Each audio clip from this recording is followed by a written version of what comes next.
passion automobile avec des réparations, de la compétition, des belles autos et ça dure depuis maintenant 31 ou 32 ans. C'est un énorme partage avec les clients qui ont des autos magnifiques et qui nous font confiance pour les remettre en état, les trouver, les faire rouler, etc.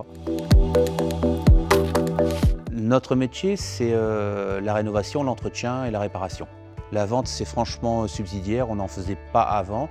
On en fait depuis 2 ans suite au Covid puisque c'était un peu plus compliqué, mais la vente pure n'est pas notre corps de métier. Alors déjà, ce ne sont pas des véhicules de luxe, ce sont des véhicules à haute valeur ajoutée. Ce sont avant tout, là ce qu'on a autour, ce ne sont pas franchement des voitures de collection, ce sont des voitures anciennes.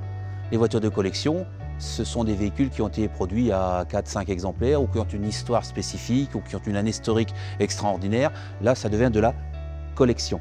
Le reste, ce sont uniquement de superbes objets qu'on peut effectivement faire rouler régulièrement. On a un plaisir, un rapport avec l'objet qui est effectivement complètement à l'opposé de ce qu'on peut trouver dans un véhicule moderne.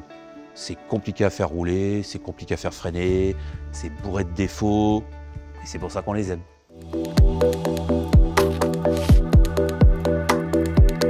C'est extrêmement large. Vous avez, ça va de la voiture à papy qui était dans le garage et qu'on ne veut pas larguer et qu'on veut la faire tourner, jusqu'à l'exemple, la 300 SL de Stirling Moss qui a gagné, qui a fait deuxième en 55 au Tour Auto. Donc là, le souci, c'est qu'on va passer d'une voiture, je vais prendre par exemple une DS qui vaut 10 000 €, à une voiture qui fait 20 millions. Si on doit les refaire, ce sera juste une question de temps, parce que nous, quand on passe 1 heure sur une voiture, c'est toujours le même tarif horaire, donc c'est la même chose. Par contre, au final, on n'a pas la même valeur ajoutée. L'une est une pure voiture de collection, l'autre reste une vieille auto. Mais la vieille auto transmet beaucoup de souvenirs, beaucoup d'émotions, tout ce que vous voulez. L'autre auto transmet pas la même chose, puisque mais seulement a un intérêt historique qui fait que c'est une pièce de musée. Donc elle raconte des choses, mais l'une sur toute une population, l'autre sur une famille. Donc nous, dans notre clientèle, on a absolument tout. Ça va effectivement de la petite auto jusqu'à l'auto complètement folle. Alors nos plus grandes craintes, quelque part, serait la détérioration des objets qu'on nous confie. Ensuite, le vol, forcément, ça fait partie aussi de la détérioration. Ça, ce sont des choses qui sont effectivement difficiles à appréhender. Donc, ça nous demande effectivement beaucoup d'efforts pour trouver des solutions et pour créer un lien de confiance avec le client, avec le véhicule, avec l'assureur, avec tout le monde.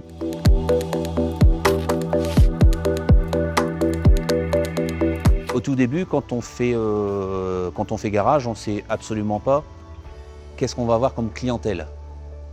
On se doute, mais chemin faisant, plus vous travaillez, si les clients sont satisfaits, plus vous avez des autos de forte valeur. Et plus ça devient problématique avec le bâtiment et la sécurité. C'est-à-dire qu'il fut un temps où je prenais maximum 2 voitures maximum à refaire en même temps, maximum parce qu'on était complètement bloqué par l'assurance et donc forcément la sécurité. Ici, on est arrivé à faire une dizaine de voitures en même temps et on en stocke quasiment 70. Pourquoi? Parce qu'on a réussi à corréler le bâtiment, la façon dont il est construit, la sécurité et l'assurance. Les trois ont toujours travaillé ensemble. Donc c'est pour ça qu'en fait on est arrivé ici à faire une société comme ça et ça a grossi tout seul à cause de cette osmose qu'il peut y avoir entre les parties et la sécurité. Alors il faut savoir que toutes ces voitures roulent et que les clients peuvent venir les chercher quand ils veulent, c'est-à-dire c'est 24/24. Par contre, ses propres clients ont une astreinte, c'est la responsabilité qu'ils ont quand ils doivent sortir leur voiture. Donc beaucoup ont compris qu'effectivement, il ne fallait pas qu'ils les sortent eux-mêmes. C'est bien pour ça qu'on a dit on va mettre un sas, comme ça quand on a une voiture qui doit sortir et que le client doit venir la chercher quand il veut, on met la voiture dans le sas et à ce moment-là, il est dégagé de ce qui se passe dans le bâtiment, etc. Lui, il se concentre juste sur son sas. Ça lui permet d'être beaucoup plus zen quand il vient chercher sa voiture en disant « je prends ma voiture dans le sas, je sors, je referme le sas et c'est tout ». Et quand je ramène une voiture, c'est pareil. Je rentre dans le sas, je m'occupe plus de rien et c'est tout. Et c'est nous qui nous occupons ensuite de restocker la voiture. On a donc monté ce sas sur le bâtiment, c'est une de mes demandes. Je voulais simplement qu'on ne puisse ouvrir qu'une porte à la fois. Parce que si c'est pour avoir effectivement toutes les portes qui s'ouvrent en même temps, ça ne sert à rien, ce sera qu'un couloir. Donc le principe du sas, c'est qu'à partir du moment où il y a une porte qui est ouverte, personne ne peut ouvrir quoi que ce soit d'autres portes. C'est-à-dire que même si on laisserait la porte ouverte, on ne peut plus déverrouiller quoi que ce soit des autres portes. Donc la sécurité dans le système, c'est qu'on coince en fait le véhicule ou le client dans ce sas, et tant qu'il n'a pas choisi une porte pour sortir, il ne peut pas sortir. Et si quelqu'un entrait en même temps et disait « moi je veux ouvrir une autre porte », il ne peut pas. Les caméras qu'on a mises sont des infrarouges, etc. Elles sont en constante, elles visionnent en constant. Ce n'est pas une demande de nos clients, mais c'est un gage de sécurité qu'ils ont éprouvé, dans le sens où quand ils rentrent avec une auto de ce gabarit-là, de se dire je ne suis pas tout seul puisqu'il y a quelqu'un à la caméra qui me voit. Encore une fois, c'est une question de sécuriser le client, de se sentir plus en confiance. C'est clair, puisque quand il rentre la nuit, les grilles du parc sont fermées, tout est fermé, donc il se sent beaucoup mieux. Le besoin de vidéosurveillance, c'est quelque chose qui est assez facile à comprendre le jour où on a un problème avec l'assurance. Parce qu'il n'y a rien qui vous prouve qu'il y a quelque chose qui soit entré dans l'atelier et il n'y a rien qui vous prouve que quoi que ce soit sorti de l'atelier. Donc effectivement, les caméras avec enregistrement sont une preuve de ce qui est rentré dans l'atelier, ce qui s'est passé et ce qui est sorti de l'atelier. C'est à la base, ça vient simplement de là. Alors le risque le plus grand pour beaucoup de gardiennage est en fait le risque d'incendie. Le risque d'incendie, le problème, on nous demande déjà d'avoir les batteries débranchées, pas de chargeur, quoi que ce soit, parce que ça c'est interdit pour l'assurance. Et le deuxième souci, c'est les feux qui se déclenchent bien après que les voitures soient arrêtées.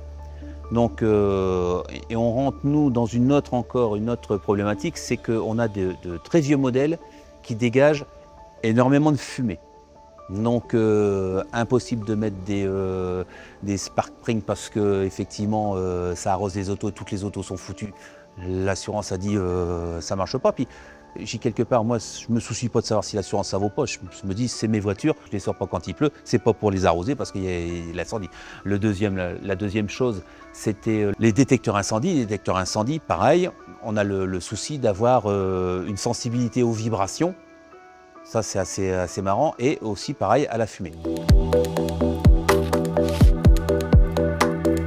Donc, Securitas Technologies m'a trouvé une solution parfaite qui était un rayon qui passait sur des glaces et qui analysait en fait la densité de la fumée qui était émise. Donc, on a réussi à gérer avec ça une certaine valeur qui fait que maintenant, on n'est plus embêté avec ça. Pour notre gardiennage, là, on a monté un gardiennage, on a monté cette façon de travailler. C'est un business qui est impossible à faire sans être assuré.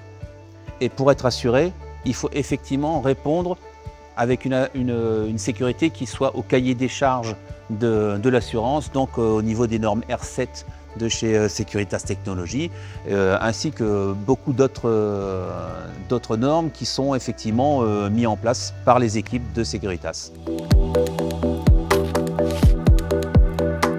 Alors le plus important dans une relation avec un service de sécurité, j'oserais dire que c'est déjà la transparence des services et l'efficacité à laquelle peuvent répondre les services quand il y a un souci, quand il y a une norme à remettre en place ou quoi que ce soit.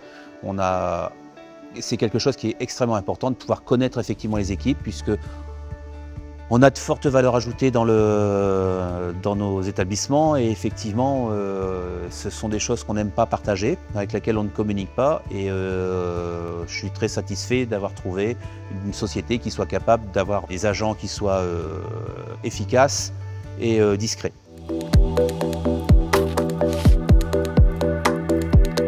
Je n'ai jamais changé de crèmerie, dans le sens où le meilleur moyen d'avoir de bonnes relations et d'avoir une relation de confiance avec une entreprise, c'est quand même d'être fidèle et d'avoir une évolution et que les gens avec qui vous travaillez puissent comprendre ce que vous faites, parce que si vous changez tous les 5 minutes, c'est impossible à faire, c'est quelque chose qui ne marche pas. Donc moi, je suis quelqu'un d'assez fidèle en clientèle, ce qui fait que je préfère dire les choses comme elles sont et d'avoir des interlocuteurs en face de moi qui me répondent de la même façon. Mais justement, on peut faire ça parce que ça fait 30 ans qu'on se connaît.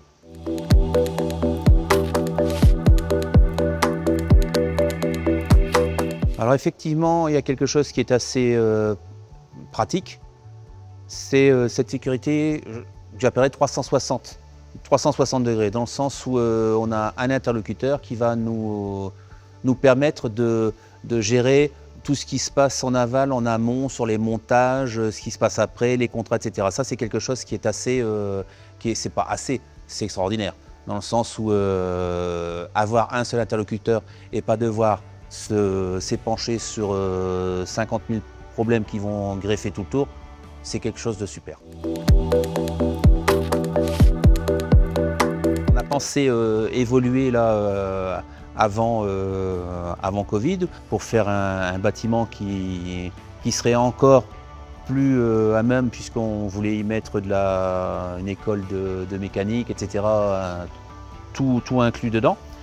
Pour l'instant, ça ne reste que projet, mais on a déjà travaillé dessus avec les équipes de Securitas Technologies pour effectivement voir comment on pouvait gérer la chose, comment on pouvait gérer les étages, etc.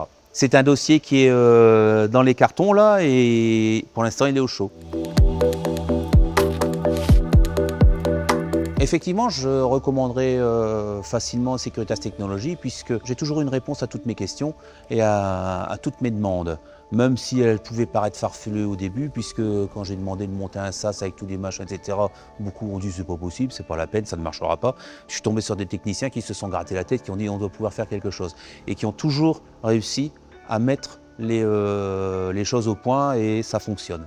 Donc c'est effectivement, oui, je pourrais recommander ça assez facilement à quelqu'un qui veut monter une structure et qui rencontrerait des difficultés particulières au niveau de sa sécurité.